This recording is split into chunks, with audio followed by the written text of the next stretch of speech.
was a revolutionary prophet. His life was marked by drama and intrigue and tens of thousands of people following him. The Bab, I think, is someone who is engaging in intimacy and ecstasy with the divine at a very deep level. People fell under his influence to the point of being willing to sacrifice his life for him and his ideas. Someone with that sort of influence over the masses of people was perceived as a threat. It was politically disruptive to have a new religion appear. You have to execute him. 750 soldiers shot. And when the smoke cleared, the Bab had vanished.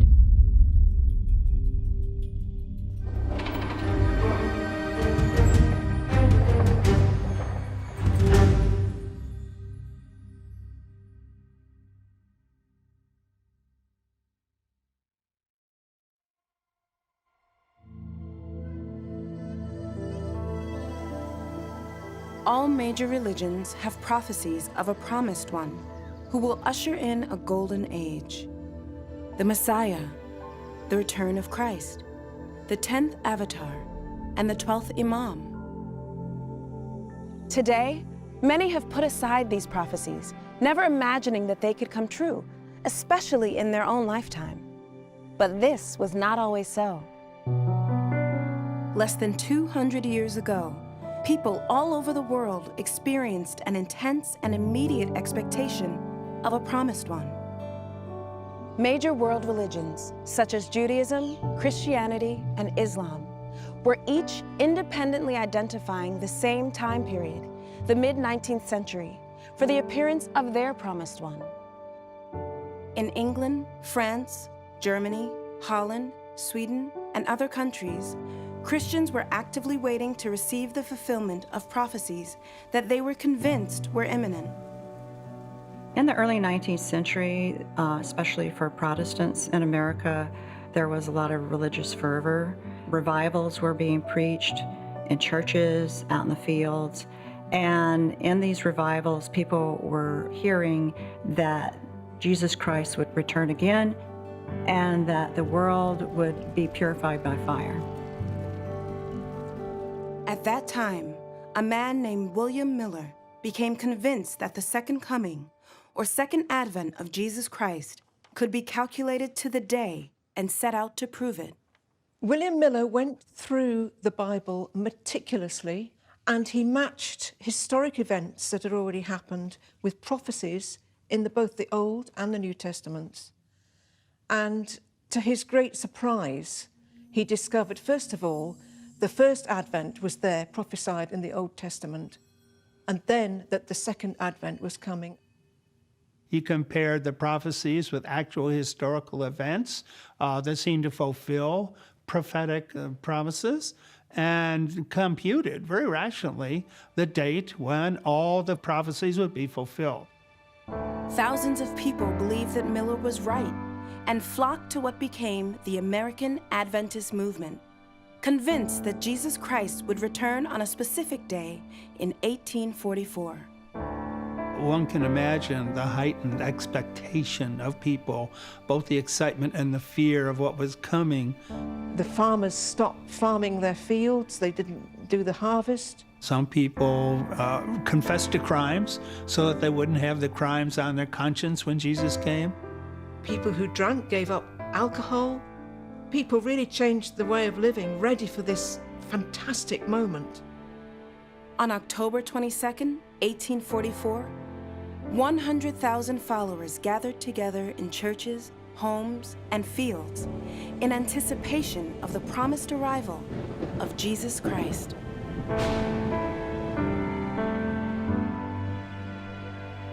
Well, when the sun came up on October 23rd, they had to confess to themselves that nothing happened. It was terrible. It was really terrible. They were completely distraught and weeping. The day became known around the world as the Great Disappointment. What I find fascinating is that a similar thing was happening in Persia amongst the Shia Muslims. And extraordinarily enough, the year that they were looking at in their calendar was 1260, which is 1844 in our calendar. While Christians in the West were awaiting the return of Christ in 1844, at the same time in the East, Shia Muslims also awaited a divine messenger under a different name, the 12th Imam. They believe that he was in a state of physical concealment. He was alive and present, but he simply could not be seen.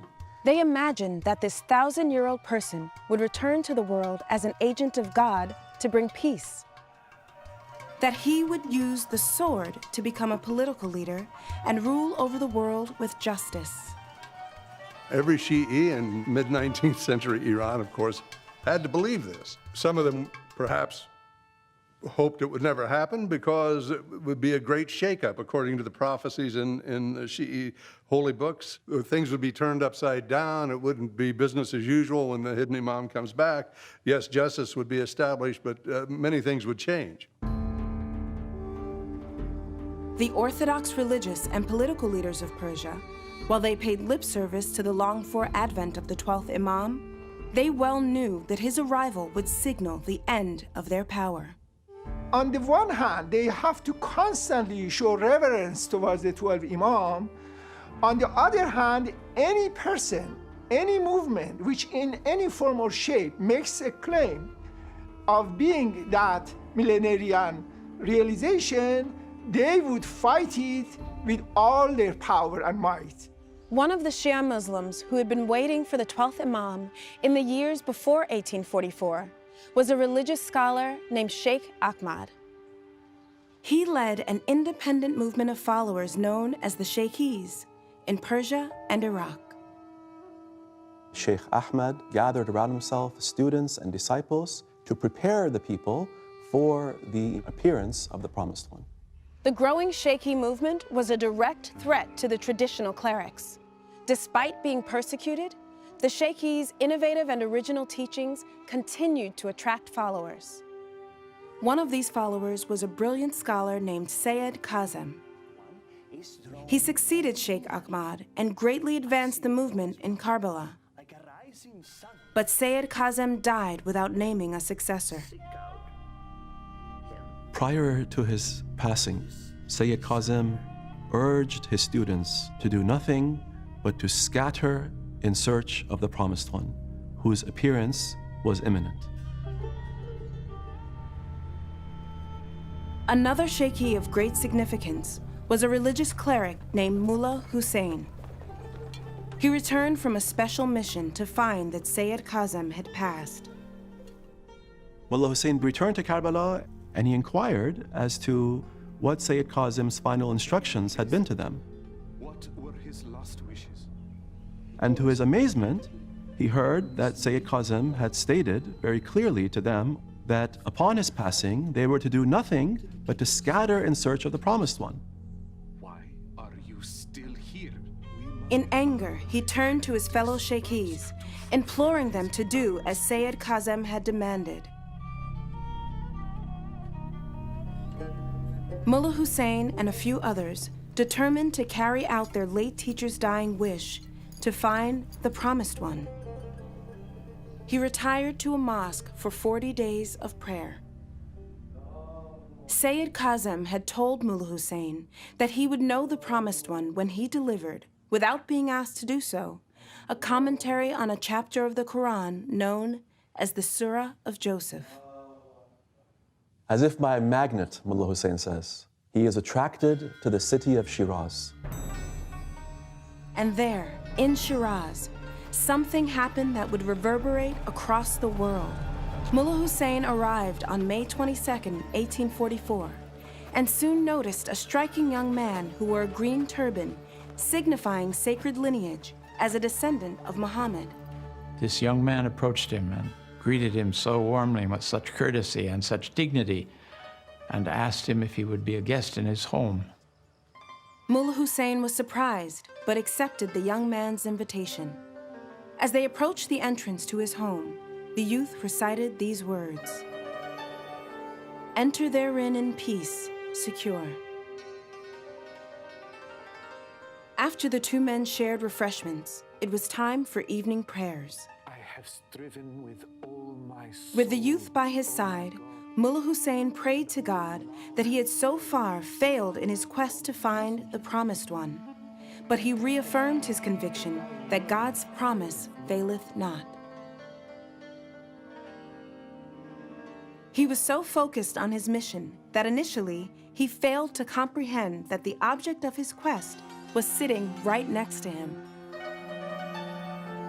After prayers, Mullah Husayn sought to excuse himself, but his host urged him to remain and began questioning him about the prophecies of the 12th Imam. The young man asks Mullah Husayn, "In what way did your master, Sayyid Kazim, describe the Promised One?" The Promised One would be between the ages of 20 and 30. He would be of pure lineage, a descendant of the Prophet Muhammad. He would be completely bereft of any bodily deficiencies, and he would possess innate knowledge. The youth listened to Mullah Husayn's description of the Promised One, and then he said, "Behold, all these signs are manifest in me." Mullah Husayn was somewhat taken aback by this. He was a young man who wasn't even one of the learned class. He was a merchant, and yet he was making these claims. He's faced with this dilemma, could this be? But there was a hesitation because of how weighty this responsibility was, and he began to remember all the things that his teacher had told him about the magnificence, the power, the knowledge of this individual. Then, without being prompted, the youth asserted, "Now is the time to reveal the commentary on the Surah of Joseph." This was the definitive sign Mullah Husayn was waiting for. That it would come from someone who is not trained in the religious sciences and come so automatically like that, out of the blue, must have been overwhelming. Thrilled by the beauty and rapidity of his revelation, Mullah Husayn listened as the youth declared that he was the Bab, meaning the gate, sent by God to usher in a new age for mankind and herald another prophet even greater than he. This was an astounding moment for Mullah Husayn, who found himself realizing that he was indeed in the presence of the Promised One. Throughout the ages, God has sent many divine messengers: Krishna, Abraham, Moses, Zoroaster, Buddha, Jesus Christ, and Muhammad. The arrival of the Bab and his ideas of progressive revelation mark a dramatic departure from traditional Islamic teaching. Traditional Islamic belief has it that Muhammad is the last prophet, so revelation has come to a close, and this will last until the day of resurrection when the world will come to an end. So they had this fixed and unchanging view of religion, as opposed to the Bab's view of religion as an evolution of God's will throughout human history, taking humanity forward. God progressively reveals truth and religion, spiritual guidance to humanity, and that guidance is given to us by teachers or prophets that appear to humankind at different moments in history, who bring teachings that build on each other, are consistent with each other, but are relevant to that time and that culture and that place in which they are given. Somehow the concept of progressive revelation, that religion renews itself, that no religion is final, this became a threat to the clergies in all religions. Persia, known today as Iran, is home to one of the oldest continuous civilizations on Earth and is considered one of the first great empires. When Islam swept through the region, Persia emerged as a center of the Islamic Golden Age, contributing significant culture, scholarship, and science to the world. But by the appearance of the Bab in the 19th century, Persia was in serious decline. They were suffering from a military defeat against Russia, so they were suffering economically. Poverty was widespread. The wars had been supported by the clerics, stating that it was incumbent upon them as a religious responsibility to engage in battle against these atheists from Russia. Naturally, it was expected that they would be victorious because they were fighting on the side of God. When they were not, when they suffered defeat, it was humiliating. There was anarchy in parts of the country. And on the other hand, you had power-hungry religious clerics that were challenging the state's authority. And the ordinary people were sort of crushed in between these two powers. It was a depressing condition of a country that once upon a time was great and now was brought down very low. It was in this environment that Sayyid Ali Muhammad, who would become known as the Bab, was born on October 20th, 1819, in Shiraz, Persia. He was a descendant of Abraham, and he was also a descendant of Muhammad, which gave him revered status in society. After his father died at a young age, he was raised by his mother and his uncle. He was receiving an education, but the teacher told his uncle that he didn't need to go to school to receive an education because he seemed to have such innate knowledge. At the age of 15, the Bab went to work in his uncle's textile business in the port city of Bushehr. He was known for his honesty. He was known for his spirituality. He spent lots of time in prayer. When he was 20, he traveled to Karbala, Iraq, a city held sacred by Shia Muslims. At this time, Karbala is the center of the highest intellectual developments in the world of Shia Islam, which was the Shoghi movement. The Bab met a number of these disciples of Sayyid Kazem. And the Bab, in fact, sat on some of Sayyid Kazem's classes. The Bab's time in Karbala lasted less than a year, after which he returned to Shiraz. There, he soon married his childhood friend, Khadija Begum. Late one night, after noticing that the Bab had left their bed, she went looking for him and saw the upper chamber of their house was immersed in light. She later wrote, "His face was luminous, rays of light radiated from it. He looked so majestic and resplendent that fear seized me, and I stood transfixed where I was." The next morning, the Bab confirmed that she had witnessed his actual moment of revelation. He told her, "It was the will of God that you should have seen me in the way you did last night, so that no shadow of doubt should ever cross your mind." So a messenger of God can be thought of as God made manifest in human flesh. A human being, yes, but also a specially appointed divine teacher with perfect spiritual attributes reflecting the light of God and giving God's message to humanity for that day and age. During the summer of 1844, 17 more people became the first followers of the Bab. In many ways, these followers were like the 12 apostles of Christ. Prominent among them was the youngest disciple, Qudus. And these were individuals that needed to discover the Bab on their own through the purity of their own hearts and their own intentions.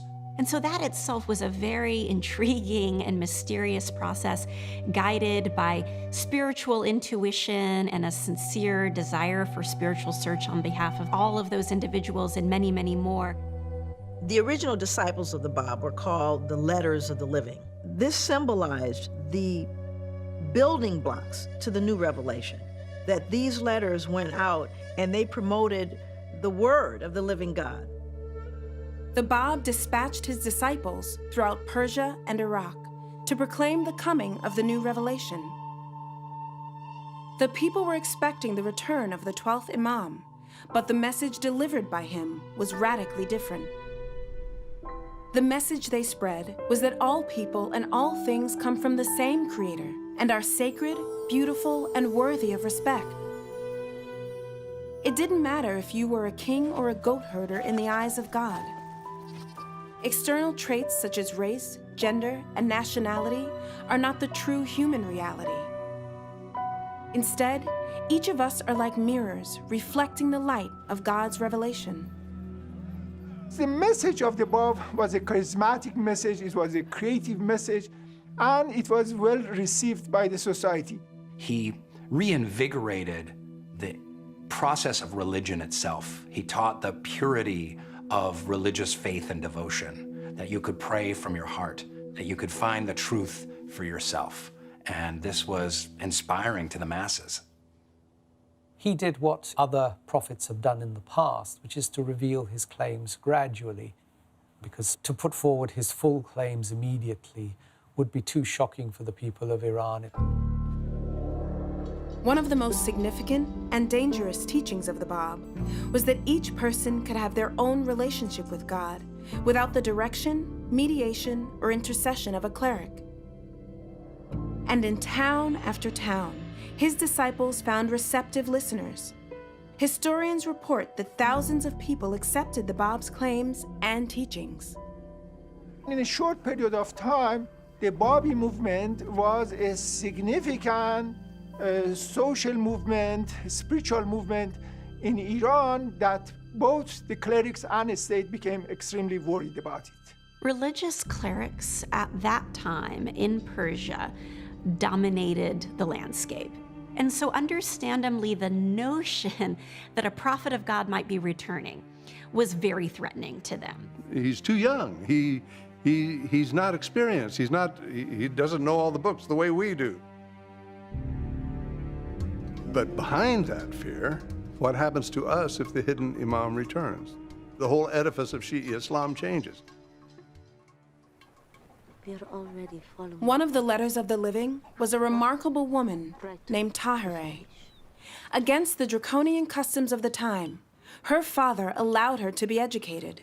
She understood from the Holy Scriptures in the Quran that the 12th Imam was going to return. And she heard of something called the Sheikhis. In Karbala, she joined the Sheikhi community to learn more about the quest for the Promised One. She had a dream where the Bab came to her and revealed a dissertation on a very specific theological point in the Quran. Months later, another disciple, Mullah Ali Bastami, came to Karbala to spread the word of the Bab. When Mullah Ali shared certain verses with Tahireh, she had a flash of sudden recognition. These are the exact words he recited in my dream. She was given one of his writings that for her was a confirmation of that dream and that the Bab was the promised one prophesied. She had the depth of knowledge to recognize the Bab was actually claiming to be the revealer of the divine word. In other words, putting forward a claim equivalent to that of Muhammad of starting a new religious dispensation. So she had the spiritual depth to understand that, but also she had the courage to start openly proclaiming it. Tahireh was the only female letter of the living, and the only one not to have met the Bab personally. Upon receiving reports about the success of his disciples, the Bab was ready to take his unique and disruptive message to the holiest site in all of Islam, the shrine at Mecca in Arabia. This pilgrimage to Mecca, a holy journey called the Hajj, is one that all Muslims are asked to perform at least once in their lives. He set out on the voyage by sea with his disciple, Qudus. According to Shia Islam, the 12th Imam would actually go on pilgrimage to Mecca. And during that pilgrimage, he would then announce his new revelation. Pilgrims circle the sacred Kaaba 7 times, speaking the words, "Here I am, O Lord, here I am." The Bab did much more. Grasping the ring on the venerable shrine, he cried out to the encircling crowd, "I am that promised one whose advent you have been awaiting." Then he said it again, "I am that promised one whose advent you have been awaiting." And finally, "I am that promised one whose advent you have been awaiting." Unfortunately, his proclamation was met with deaf ears. It was not acknowledged. The Bab then proclaimed his revelation in a letter to the Sharif, the highest-ranking religious leader of Mecca. He and his message were ignored. After the pilgrimage, the Bab and Qudus left the Arabian Peninsula to make the long journey back. Along the way, the Bab told Qudus that they would never meet again. He said, "Yours will be the ineffable joy of quaffing the cup of martyrdom for his sake. I too shall tread the path of sacrifice and will join you in the realm of eternity." Despite being officially ignored at Mecca, the Bab's proclamation shook the very core of traditional beliefs, and this could not be ignored in Persia. It was politically disruptive to the clerics at that time to have a new religion appear and have beliefs like individual investigation of truth, which means that people hearing their sermons wouldn't simply believe them because they said so, but now have a spiritual obligation to independently read holy texts for themselves and make spiritual decisions using their own conscience. When Qudus and other Babis publicly proclaimed the advent of the Bab, they were shaved, pierced, and paraded through the streets in humiliation, and then exiled. In Shiraz, the governor, Husayn Khan, called for the Bab's arrest as soon as he returned from his pilgrimage. Husayn Khan had ordered the capture of the Bab and sent out a group of soldiers. The Bab anticipated this and, seeing the soldiers in the distance, waited for them and instead offered himself up. And as a result, the soldiers were so affected by the manner of the Bab that they allowed him to lead them out instead. At the governor's palace, Husayn Khan accused the Bab of being a disgrace to Islam. The Bab simply replied by quoting a verse from the Quran, warning against ignorance. This response enraged Husayn Khan. In a fury, he ordered one of his men to strike the Bab in the face. His blow sent his turban flying. And one of the highest-ranking clergymen of the day actually picked up the turban and dusted it off and replaced it on the Bab's head. The Bab was placed under house arrest for most of the next year. But even unavailable to his followers, his message and fame continued to grow. And people from all over the kingdom began flocking to Shiraz to learn more about his teachings, hoping, praying for an opportunity to meet the Bab himself.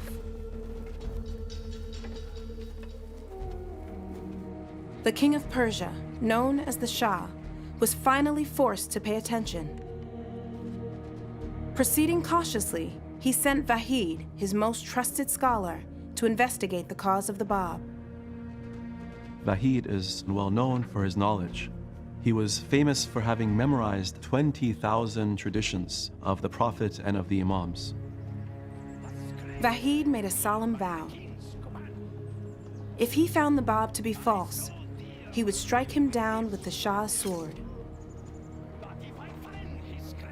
If he found the Bab to be true, he would lay down his own life for him.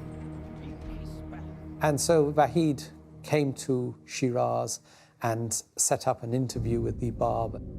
Initially, he was very arrogant. He considered himself infinitely superior to the Bab. But as the Bab started to reply to his questions and reveal the true extent of his own spiritual understanding, Vahid became more and more reflective and started thinking, I've underestimated this person. Vahid held a chapter of the Quran in his mind that, without being asked to do so, the Bab would elucidate. And to his astonishment and shock, the Bab spontaneously delivered a commentary on that exact section. For the next 5 hours, he freely revealed the Word of God without interruption or hesitation. Vahid is thunderstruck at the eloquence, at the speed at which the Bab is revealing these verses, the like of which he had never heard before, and he immediately recognizes the voice behind this commentary is none other than the voice behind the Quran itself. Vahid later wrote, "If all the powers of the earth were allied against me, they would be powerless to shake my confidence in the greatness of his cause." Vahid was so won over by his experience with the Bab that he actually wrote the Shah and told the Shah that any of the disparaging comments that had been made about the Bab were absolutely false. And finally, he said, "I myself am now a follower of the Bab." When the Shah received the message of his most trusted scholar, he reportedly told his prime minister, "If Vahid is a Babi, we should stop belittling the cause of the Bab." However, the prime minister served in a sense as the Shah's spiritual guide. And Prime Minister Aghasi was very threatened by the claim of the Bab to being the promised one. And so the Shah's specific wishes were ignored, and Husayn Khan ordered that any person in Shiraz found in possession of the Bab's writings would face severe punishment. Yet the curious and the scholarly continued to seek out the Bab and his teachings, risking everything to meet him in person. Husayn Khan ordered a raid on the home of the Bab's uncle in an effort to capture what he thought would be a large group of the followers. However, when they arrived, they found that the only people that were there were the Bab, his uncle, and a friend. After arresting the three men, they were heading towards the prison, but were confronted with panic in the streets. Shiraz had been overwhelmed by a fierce cholera epidemic, and the population was terrified. The constable took his prisoners to his own home, where they discovered that the constable's son had contracted cholera and was on the verge of death. The anguished father begged the Bab to save his son. He instructed the constable to give his child water the Bab had used for his ritual washing before prayers. And to the constable's great relief, his boy recovered. Afterwards, the constable asked the governor to release the Bab, and he did so, on the condition that the Bab leave Shiraz forever.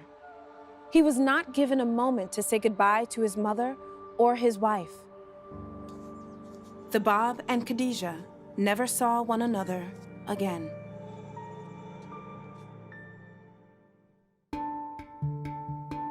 In exile, the Bab decided to go north to Isfahan. When he arrived there in September 1846, the Bab contacted the governor of Isfahan, Manashir Khan, in the hope that he could convince the governor of his authenticity. He was a very important, powerful man, at the same time extremely loyal and trusted by the king. He was listened to by everybody except a small group of particularly obdurate clerics. He was from Christian background, so although he acted as a believer in Islam, in his heart he really was not yet truly convinced. Manouchehr Khan wanted to investigate the claims of the Bab, and so he held a number of meetings at which, of course, the clergy was present always. During one of these meetings, Manouchehr Khan himself put a question to the Bab, and he said, could you find proof for the specific prophethood of the Prophet Muhammad? In less than 2 hours, the Bab wrote a lengthy treatise demonstrating that nothing about the life of Muhammad was accidental. Through this, he shows that revelation of divine verses through the Bab himself is a continuation of that same mission of the Prophet Muhammad. The treatise the Bab wrote that day was so masterful that the governor immediately declared that his faith in Muhammad was complete. He said, "I testify to my belief in the Bab's superhuman knowledge and power, which no amount of learning can ever impart." Faced with the Bab's superiority, his enemies realized the power they were up against was far greater than they had imagined. Instantly, they understood their inability to challenge the Bab, and so refused to engage with him that day. Manouchehr Khan realized that because of the opposition now that was arising among the religious leaders, that the Bab's life was in danger.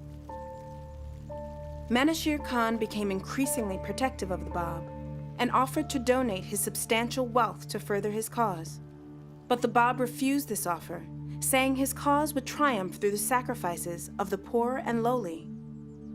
He intended to arrange for a meeting between the Shah and the Bab, because the Bab had been asking for this, and the Shah himself had also expressed his wish to meet with the Bab. But it was not to be. Manouchehr Khan passed away. The Bab's enemies had him arrested and sent to Tehran, the capital city, to face the highest authority in Persia, the Shah.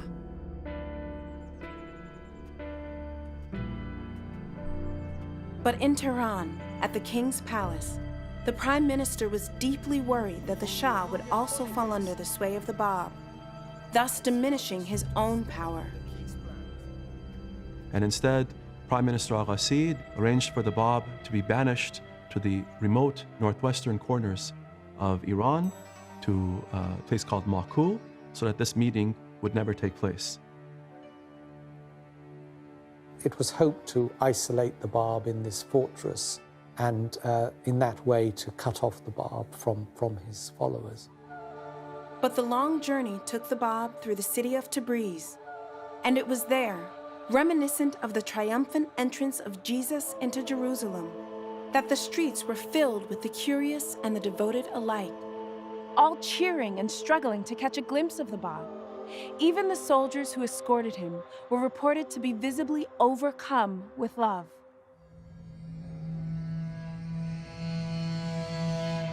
The Bab faced a solitary imprisonment at Maku, a fort surrounded by a huge rock that blocked out the sun. There, shadowy days stretched into long, dark nights. He was denied even a basic lamp for light. Yet he used this time to reveal hundreds of thousands of verses. Some of the most significant works of the Bab were revealed as he lay imprisoned in Makul, including the mother book of the Babi dispensation, the Persian Bayan. In these writings from prison, the Bab offered a radical reinterpretation of the Day of Resurrection. To the Muslims, it's very apocalyptic. It's the end times, it's Judgment Day, the dead arise from their graves, etc. The Bab taught that the Day of Resurrection was the day when a new messenger of God came, and it was the duty of all men to recognize this prophet. And the sad thing is that most Muslims missed out on the actual Day of Resurrection.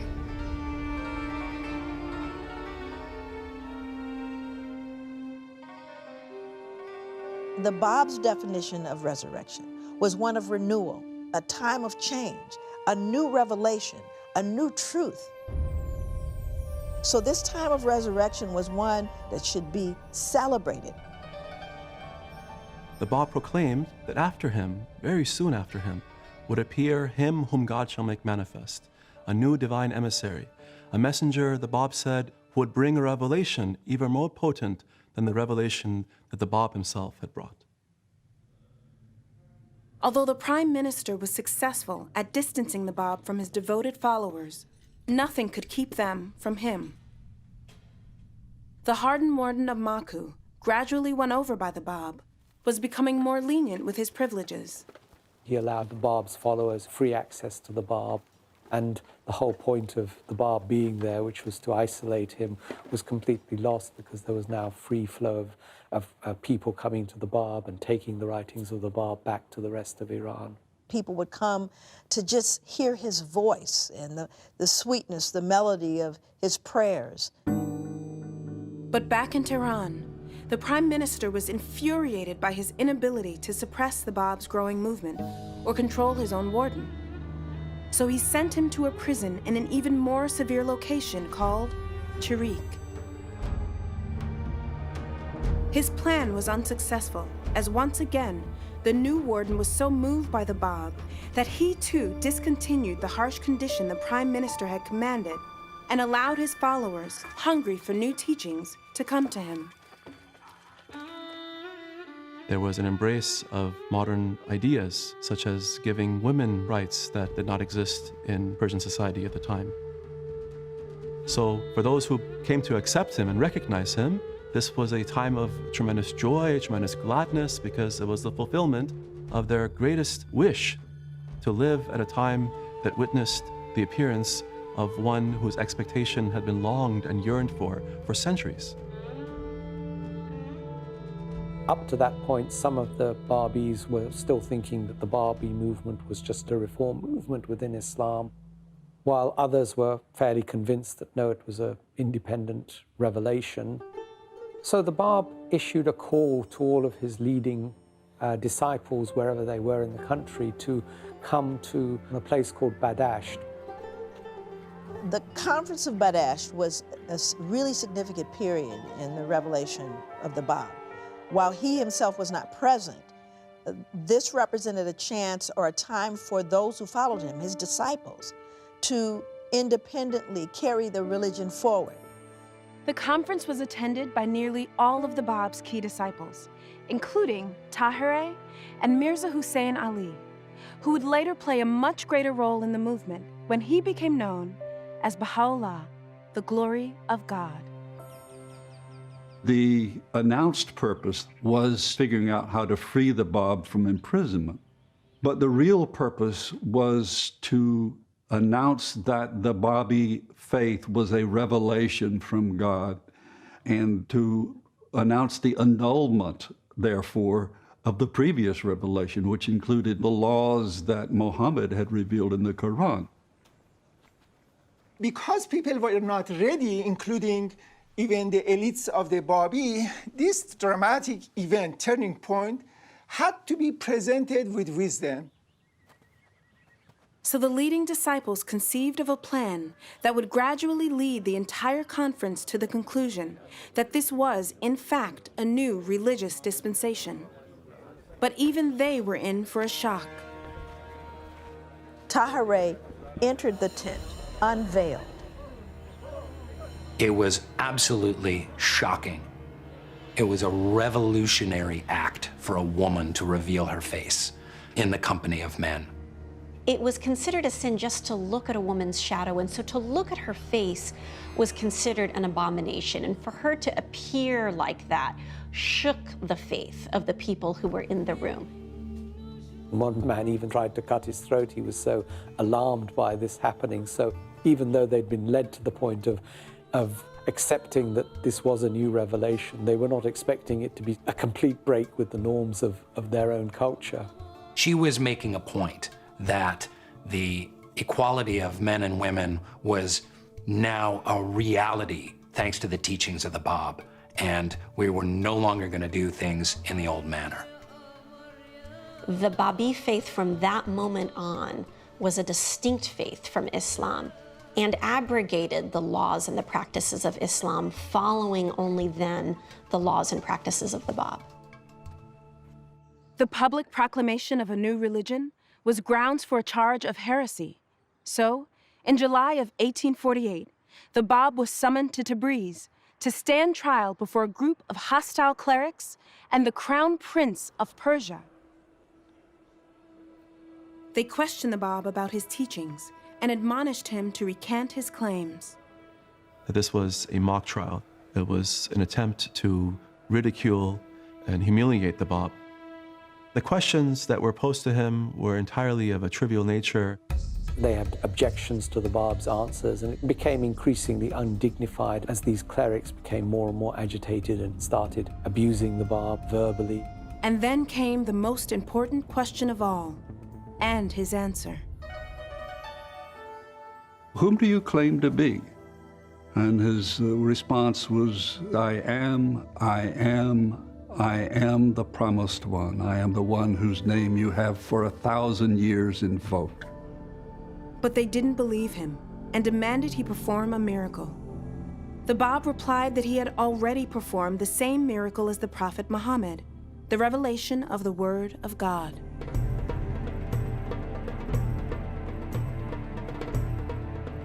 In their ruling, the clerics ordered that the Bab be subjected to a torture known as the bastinado, where the soles of the victim's feet would be violently beaten.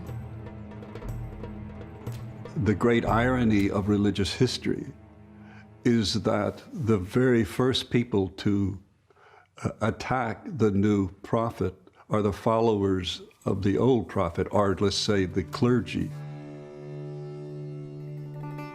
Just weeks after the trial at Tabriz, the Shah of Persia died. Upheaval erupted across the kingdom. The Bab's followers were the most convenient scapegoats and were targeted by the prime minister as enemies of the state. In northern Persia, a group of Babis led by Mullah Husayn were severely harassed and some were murdered. Seeking to escape this persecution while observing the Bab's teaching of nonviolence, the beleaguered Babis petitioned the governor to provide safe passage out of town. The duplicitous governor agreed and sent a detachment of soldiers. But the Babis had been deceived. The soldiers turned on them and started shooting. Mullah Husayn led the Babis on a successful counterattack. The soldiers were beaten back, and the few surviving soldiers fled. Realizing that they would soon face a larger army, the Babis took shelter in a fort known as Sheikh Tabarsi. Battles were heroically fought in self-defense on the part of the Babis, and for several heroic months, the Babis withstood the onslaught of the forces that had gathered around them. The Shah's troops, even though there were many times the number of the Babis and much better armed than the Babis, seemed unable to take this makeshift fort that had been created by the Babis. And you have Mullah Husayn, a famous scholar. You know, he studies the Quran, and he probably weighs all of 97 pounds. And he's on a horse, and he's got a sword. And there were dozens of witnesses to him chopping through a tree and a soldier and a musket with one blow. But Mullah Husayn was later killed when a bullet struck him in the chest. Yet the Babis continued to hold out for months, frustrating the king's army. It was only out of a scheme that the commanders plotted that they were able to subdue the Babis. They swore on the Quran that they would not harm the Babis were they to surrender. The Babis realized it was a trick, but surrendered anyway out of reverence for the Quran.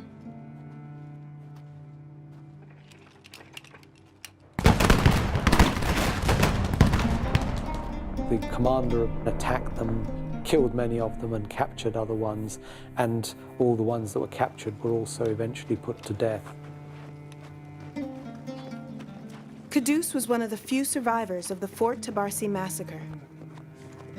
His story is a brutal example of the cruelty of those who opposed the new faith.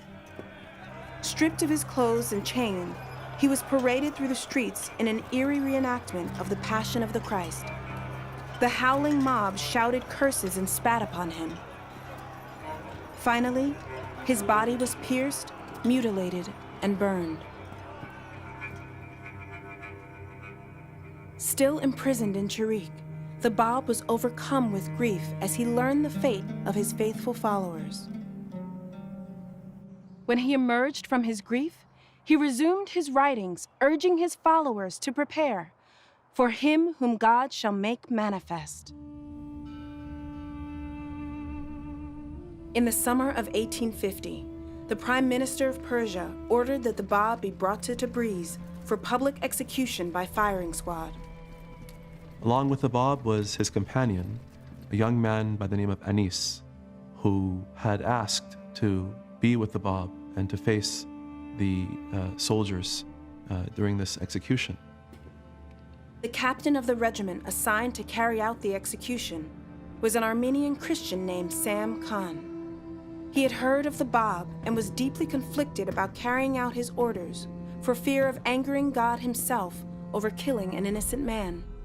Sam Khan approached the Bab in the prison and stated that he harbored no ill will towards the Bab or his message, but that he was simply following orders. The Bab comforted Sam Khan, and he said that if your intentions are pure and what you say is true, rest assured that God will relieve you of this great burden that you carry. With this advice, Sam Khan decided he would move forward. And the guards came for the Bab, and he said, I'm not finished dictating my final instructions to my secretary.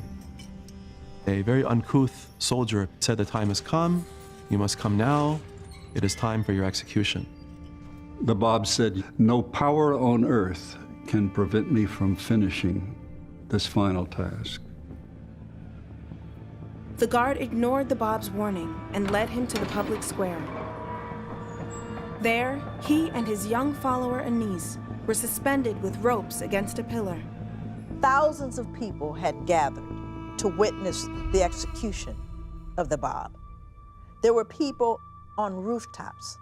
There were dignitaries, there were journalists, and people from every walk of life. Because it was a big thing. They were killing a descendant of the Prophet.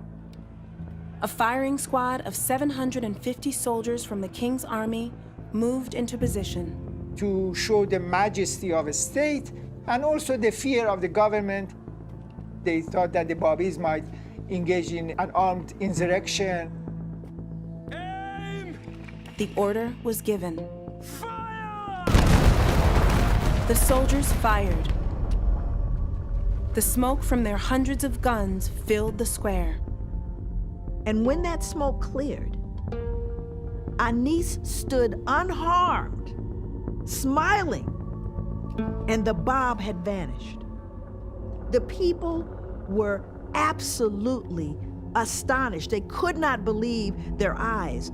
They were filled with fear and awe. What had happened? How could 750 rifles have missed? And yet, the Bab was gone from sight. So there was this quick search to find where did the Bab go to? And they found him back in the room inside the prison, speaking to his amanuensis, his secretary. The Bab turned to them and said, now that I have concluded, you may do with me as you wish. Meanwhile, Sam Khan told his regiment of Christian Armenian soldiers, that's it. We've done our job once, we're not going to do it again, and he left. A second regiment was assembled to execute the Bab. As the Bab was suspended for a second time against the pillar with Anis, he spoke his final words to the multitude. Had you believed in me, O wayward generation, every one of you would have followed the example of this youth. The day will come when you will have recognized me. That day I shall have ceased to be with you. At that point, the command was given again for the soldiers to shoot, and the Bab and his companion were executed.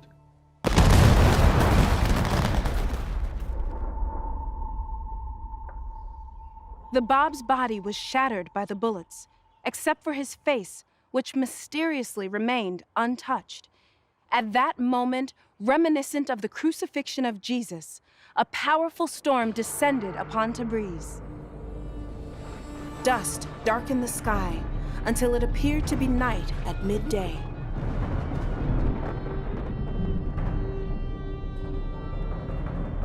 There are many accounts of what happened that day, including from government sources.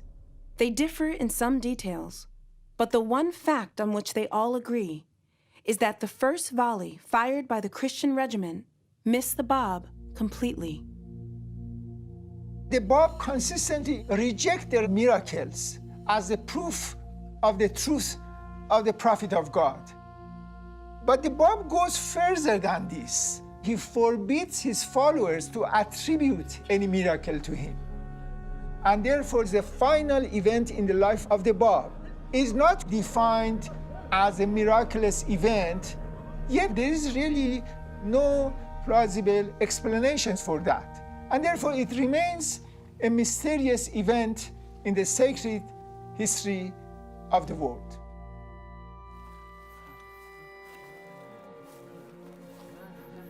After the Bab's martyrdom, his enemies attempted one final humiliation.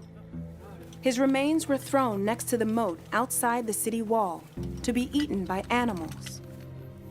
But his followers were able to steal them away in the middle of the night. His remains were kept hidden for 59 years. But in 1852, 2 years after the martyrdom of the Bab, a group of Babis, still reeling from the murder of their prophet, attempted to assassinate the Shah of Persia. The plan was bungled. The Shah survived. The new prime minister ordered an all-out assault against the Babis, killing thousands. Tahirih was also arrested and confined in Tehran, where she received a letter from the young Shah. He wanted her to desert the cause of the Bab. Become a traditional Muslim again, he offered, and I will marry you. Then you will have all that you desire. But Tahirih rejected the Shah's proposal. She had a dream about the fact that she was executed. She then began to fast and she began to pray. When they came, Tahirih somehow knew they were coming. She perfumed herself and she dressed herself in her wedding gown for her execution. Tahirih's last reported words were, "You can kill me as soon as you like, but you cannot stop the emancipation of women." By late 1852, the cause of the Bab was teetering on the brink of extinction, with only one leader left alive, Baha'u'llah. He was tortured and thrown into the horrible Tehran prison known as the Black Pit. It was here that Baha'u'llah, in the company of other Babis, received the first intimations of his mission, when a maiden appeared to him and he realized that he was the one whom the Bab had foretold as him whom God shall make manifest. He describes the experience as being like a cascade of waterfall flowing down over him, sort of divine revelation flowing down upon him. In 1863, Baha'u'llah publicly declared that he was him whom God shall make manifest, the fulfillment of the Bab's mission, the promised one for all faiths. He suffered years of persecution and exile, finally bringing him to the Holy Land, Israel. So Baha'u'llah essentially expanded the blueprint that the Bab had laid down, calling for the harmony of all humanity, elimination of racism, elimination of sexism, elimination of extremes of wealth and poverty, essentially fulfilling the goal for which the Bab had laid down his life. Baha'u'llah instructed that the Bab's remains be brought here, to Haifa, where a shrine for him was constructed. Today, the earthly remains of the Bab rest under a stately golden dome, bathed in the light he was so callously denied during his brief ministry.